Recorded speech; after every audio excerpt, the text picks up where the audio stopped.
Pernahkah seorang Zahra Inani mengalami paranormal experience?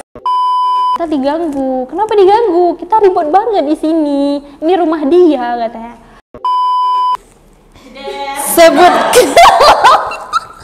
Oke, pertanyaannya. Sebutkan satu teori psikologi komunikasi dan jelaskan.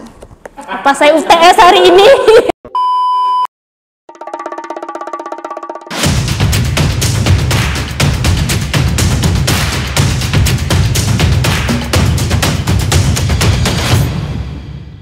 Assalamualaikum warahmatullahi wabarakatuh. Hai semuanya, perkenalkan nama saya Zahra Inani.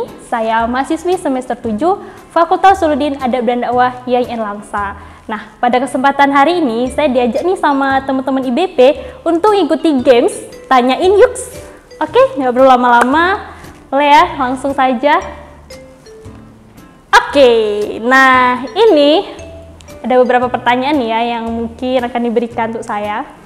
Yang pertama udah jelas nama saya Zahra Inani. Langsung aja ya ke pertanyaannya. Oke. Apa motivasi Zahra Inani sehingga bisa jadi ketua DEMA? Motivasi. Oke, baik, di sini saya jelaskan apa sih motivasi saya.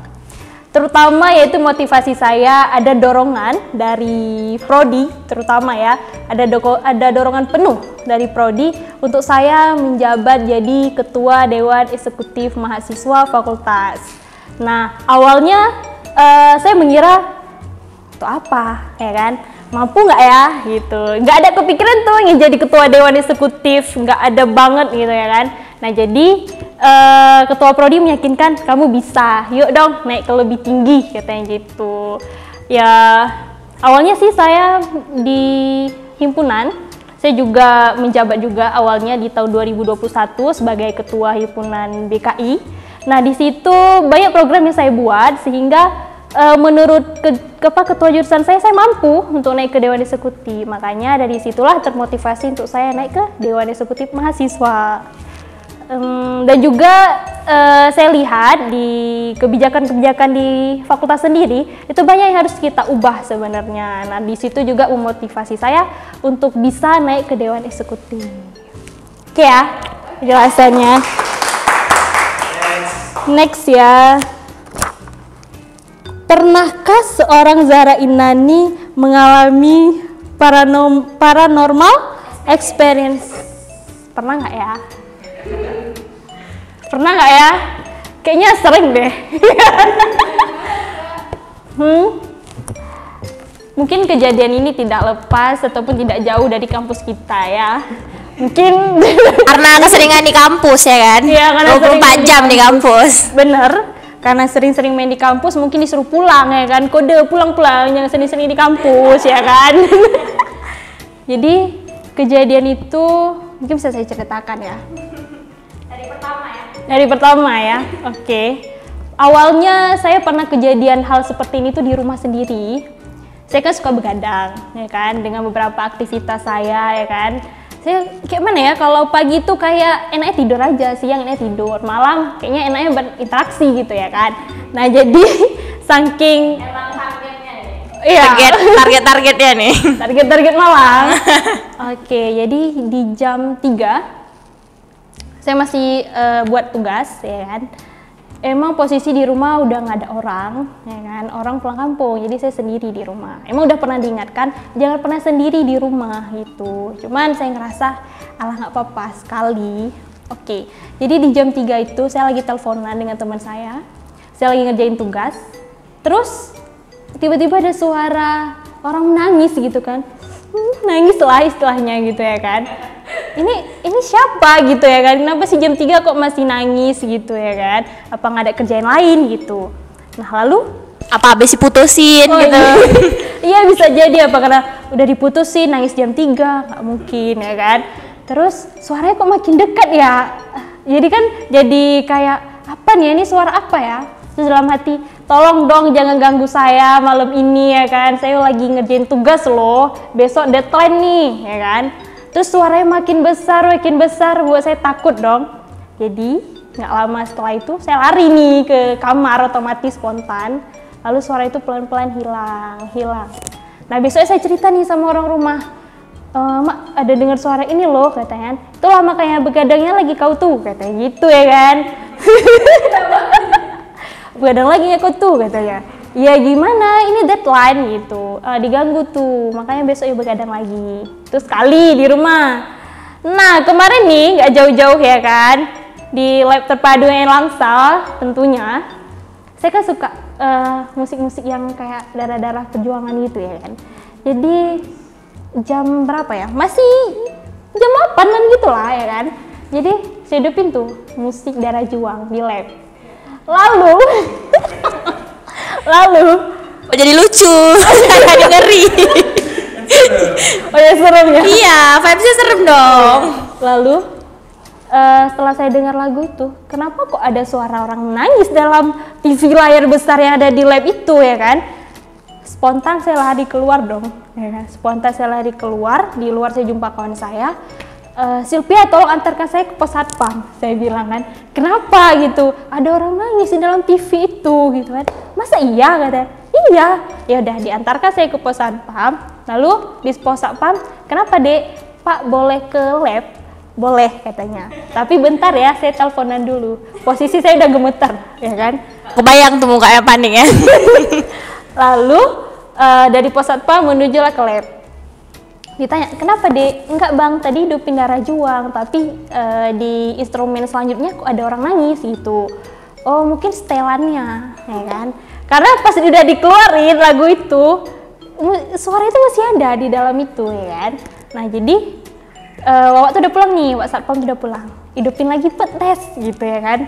Nah dihidupin lagi, pas dihidupin lagi langsung terkeluar. Nggak lama bait-bait lagu tuh langsung terkeluar. Nah coba tes hidupin musik yang baru. Pas kami hidupin musik yang baru, nggak ada kejadian apa-apa. Tapi setiap musik itu dinyanyikan kayak darah juang tuh, langsung terjadi hal-hal yang kayak layar itu langsung masuk ke layar utama gitu, ataupun langsung mati dan bunyi suara-suara yang aneh gitu. Dan saya tanya gini, apa hantu zaman sekarang tuh bisa main teknologi ya gitu ya kan? Dengan zamannya sangat sampai ke alam-alam lain ya. Iya, jadi apa ini ya kan? Rupanya ada kawan-kawan saya yang mungkin indra ketujuh mungkin ya kan? Dia bilang, ya kan? Dia bilang gini, oh mungkin gini Zar katanya. Kenapa kita diganggu? Kenapa diganggu? Kita ribut banget di sini. Ini rumah dia katanya. Oh gitu ya. Iya mungkin kita disuruh. Ini kampus kita gitu. Yang mana? Lawan nih. Emang dia asalnya dari mana? Itu loh kerendahnya anak apa itu katanya. Oh ya. Iya.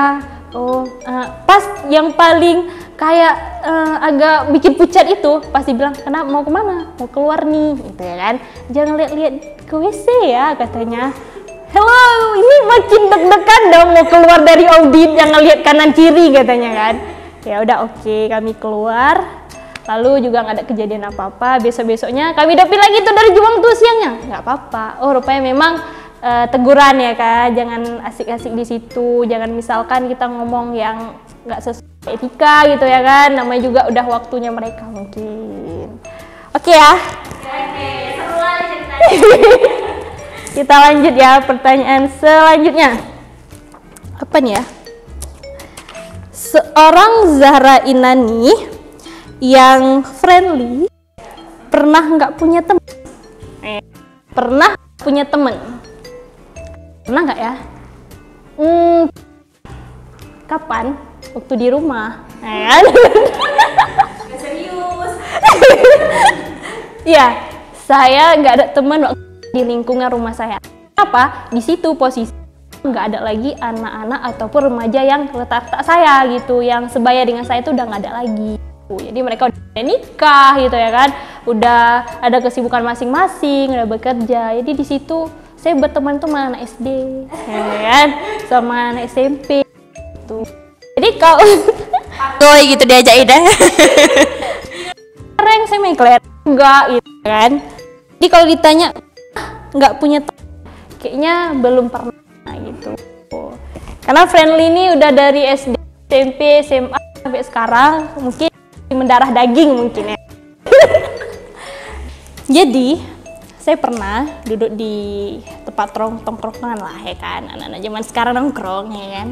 Nah jadi di situ saya bersebelahan dengan orang yang nggak saya kenal.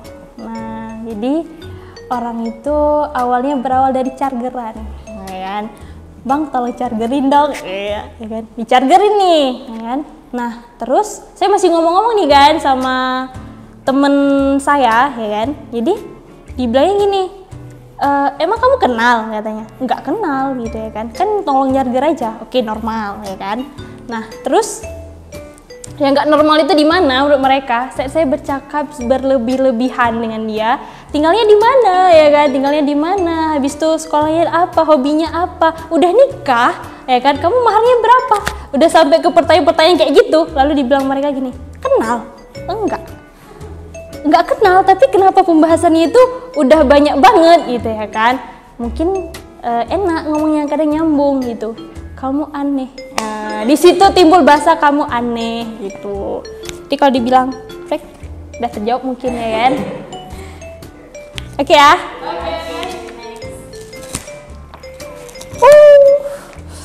Sebesar apakah cita-cita seorang Zahra Inani? Wah, besar banget. Besar banget. Saya pernah bercita-cita ingin jadi menteri. Menteri apa? Kayak Bu Susi. Kelautan. Saya pernah, kenapa saya pengen jadi menteri? Saya tengok dia keren kali jadi menteri ya kan? Iya. Kan laut nggak ada ikan aja, banyak. Iya betul. Saya pernah ingin jadi menteri agama, ya kan? Dulu saya SMA jadi anak PAI, jadi terobsesi ingin jadi menteri agama, ya kan? Daripada jadi guru agama, mending jadi menteri agama, ya kan? Jadi lalu ada orang yang bilang gini, berat tuh jadi menteri, katanya kayak gitu. Oke, hilang nih cita-cita jadi menteri ya kan. Tengok orang jadi polwan, pengen jadi polwan. Habis itu dibilang nggak cocok, nggak tinggi. Oh ya udah nggak jadi ya kan. Banyak cita-citanya sebenarnya. Sebesar apa, besar banget itu. Pernah juga sekarang karena udah jadi mahasiswa, pengen jadi DPR ya kan, Dewan Perwakilan Rakyat ya kan. Rakyatnya jalan kaki ya. Oops. Oke, siap. Jadi cita-cita seorang Zahra Inani itu besar, terutama juga untuk membahagiakan kedua orang tuanya ya kan, dan juga berguna untuk bangsa dan negaranya, daerahnya ya kan. Kita tahu juga Aceh ini banyak mengalami beberapa hal terkait ekonomi ya kan, SDM-nya gitu. Saya juga punya cita-cita terkait hal itu ya teman-teman. Oke ya. Oke. Penjawab nih ya. Apa film kesukaan Zahra Inani? Film.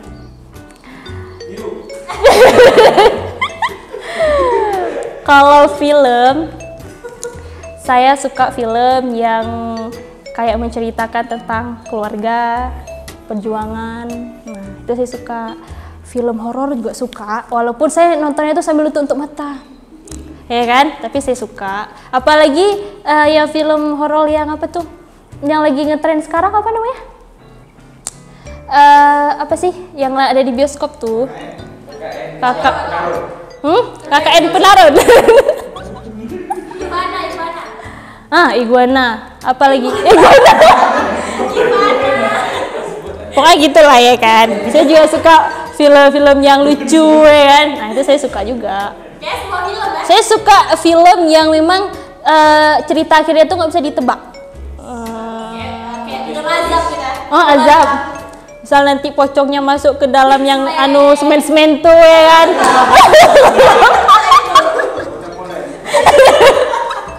Misal gitu ya kan. Jadi saya suka yang agak-agak gitu, yang nggak suka serius-serius sekali.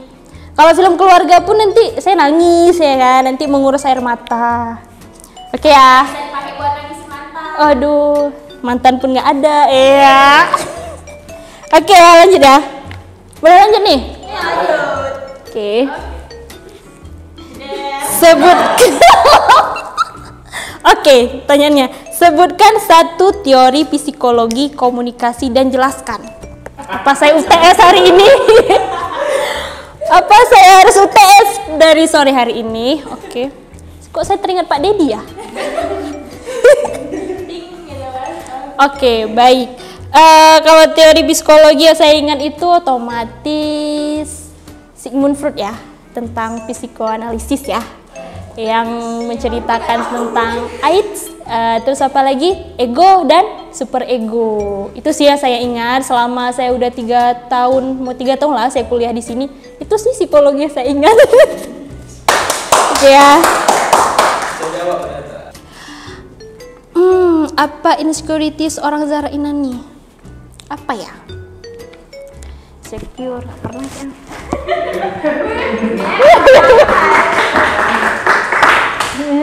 Insecure kan? Iya nggak pernah deh. Kenapa saya bilang nggak pernah?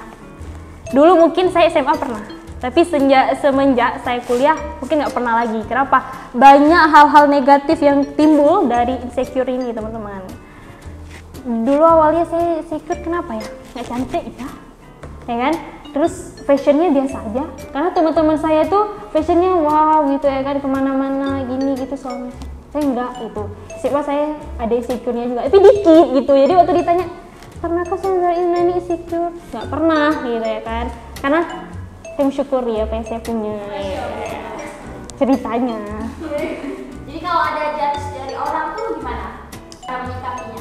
Contohnya seperti apa tuh? Misal Kayak, ih outfit kamu gimana banget sih gitu. Ini fashion saya. Ini fashion saya gitu. Oh mau lebih yuk kita beli sama-sama ya nggak sih? Nggak sih, kalau untuk insecure nggak. Lebih ke insecure-nya tuh kalau IQ orangnya. Lebih bagaimana cara orang tuh memandang suatu hal tapi keren, kayak ada cara pandang dia. Lebih kalau menurut saya sih lebih ke EQ ya kan, cara pandang orang, terus juga pandangan-pandangan terhadap pendapat itu. Tapi kalau untuk passion, wajah ataupun segala macam saya kurang secure gitu, karena saya yakin saya juga manis kok. Pasti kata mamanya. Oh iya dong, banyak sih yang bilang. Oke ya, berarti Zahra Inani nggak pernah insecure ya, insecurity. Siapa orang terpenting di hidup Zahra Inani? Siapa nih? Kok terharu ya pertanyaannya? Siapa ya? Otomatis orang yang terpenting dalam hidup saya dia yaitu kedua orang tua saya, ya kan? Orang yang selalu menemani saya saat saya jatuh, bangun tidur, dibangunin, nggak makan, diingetin, ya kan? Nah itulah orang tua saya. Jadi siapa orang terpenting dalam kehidupan saya itu orang tua saya. Walaupun saya punya pacar, walaupun saya punya ini, walaupun nggak punya ya kan, seandainya punya gitu. Tapi orang tua lah orang yang terpenting dalam kehidupan saya gitu. Oke ya, habis nih ya pertanyaannya. Ada lagi nih? Mau nanya lagi? Boleh. Kalau misalnya punya impian pergi ke suatu tempat itu di mana? Pengen ke Mekah deh. Selain ke Mekah, Selain ke Mekah, saya juga pengen ke Korea. Saya pengen jangan dong. Saya pengen perginya tuh sebenarnya sih terutama ya kan yang tempat-tempat yang kayak Paris kayak gitu, tempat-tempat yang romantis gitu ya kan. Karena saya orangnya romantis gitu. Kalau ke Mekah otomatis umroh dong, ya kan? Saya pengen umroh gitu, walaupun kadang sholat saya ya oke lah ya kan, fine, tapi keinginan. kan tadi Kak Zahra cerita kalau misalnya orang terpenting itu adalah orang tua. Apa sih harapan orang tua Kak Zahra untuk Kak Zahra tuh pengen jadi kayak mana? Harapan dengan tuntutan beda ya? Iya. Oke. Harapan orang tua saya, jadilah orang berguna bagi orang lain. Dan tahu bahwasanya gimana ya?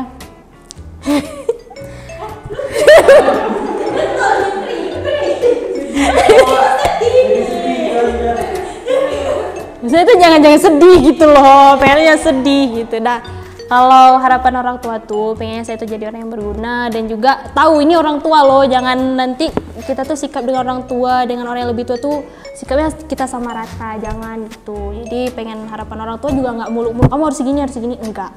Tapi lebih ke sikap saya, bagaimana saya bertingkah laku gitu. Karena memang saya bertingkah laku mungkin orang tua saya tahu gitu ya kan.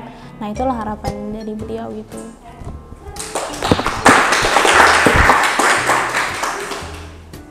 Oke, sekian pertanyaan-pertanyaan dari teman-teman kreatif kita.